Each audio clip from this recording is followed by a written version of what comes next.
Herkese merhabalar. Bu tarifte sizlere çikolatalı pide nasıl yapılır onu anlatacağım. Tam tamına 3 farklı pide tarifi vereceğim size. Üçü de birbirinden lezzetli. Zaten malzemelere bakarsanız ne kadar lezzetli olabileceğini tahmin edebiliyor olmanız gerekiyor. Öncelikle hamurumuzu yapacağız. Hamuru yapması çok basit. 2,5 su bardağı un ekliyorum başta.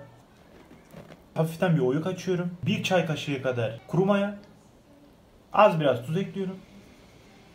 1 su bardağı ılık su.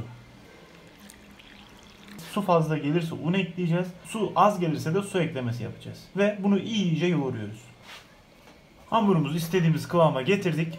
Hamurumuzun üzerini streç filmle kapatıyoruz ve yarım saat dinlendiriyoruz. Yarım saat sonra görüşmek üzere. Hamuru yarım saat dinlendirdik. Son halini göstereyim. Şimdi pidemizi yapmaya geçebiliriz. 3 tane pide yapacağım için 3 parçaya ayırıyorum.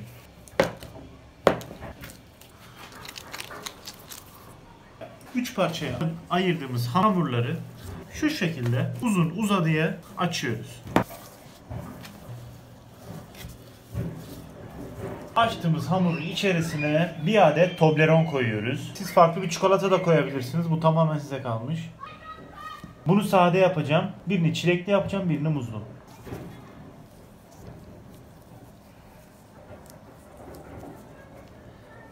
Yapmanız gereken şey çok basit. Bu şekilde tutuyorsunuz. Üstten iki ucunu birleştiriyorsunuz.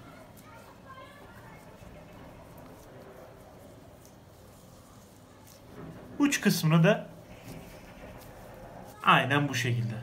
İnanılmaz pratik. Bunu bu şekilde fırın tepsisine ekliyorum. Diğer pidemizi çilekli yapacağız. Çileklerimizi ince ince doğruyoruz.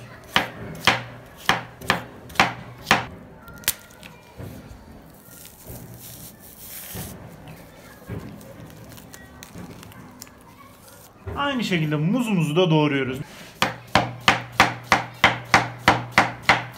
Çikolatamdan uzun olduğu için hamurumun uç kısmını kesiyorum. Aynı şekilde diğer taraftan da kestim. Şekil bozukluğu varsa kenardan alabilirsiniz. İstediğim boyut bu. Toblerone'u ekliyoruz. Şimdi çilekleri ekleyeceğim. Çilekleri şu şekilde aralara ekliyorum.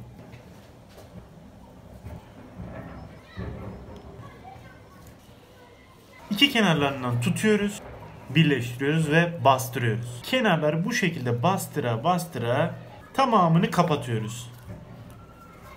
Aradan çikolata fışkırması diyeceğim zaten. Uç kısmını göstereyim. Şu şekilde birleştiriyoruz. En son üzerinden böyle geçin. Çok güzel oldu. Bunu da fırın tepsisine alıyorum. Şu şekilde muzları ekliyoruz.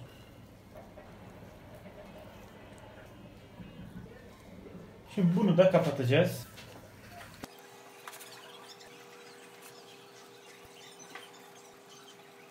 Üç farklı pidemi de tepsime ekledim. Bunu 180 derecelik fırına atıyorum. Fırını önden ısıtmanız gerekecek. Bir 15 dakika öncesinden fırını açın.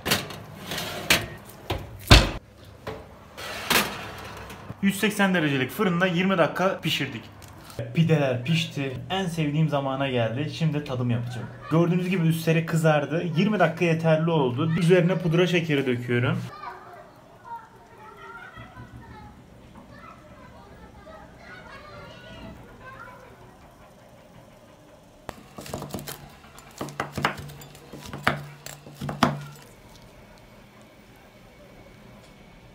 Bu muzlu suydu.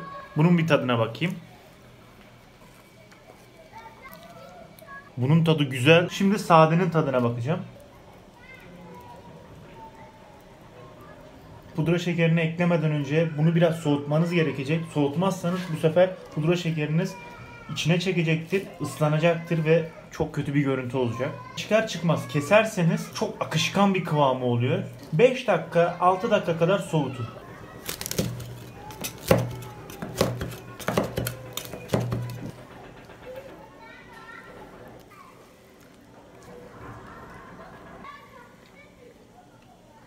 Benim favori çikolatalı pidem sade olanı. Arkadaşlar 3 pide de güzel oldu ama sıralama yapıyorum. Birincisi sade, ikincisi çilekli, üçüncüsü de muzlu.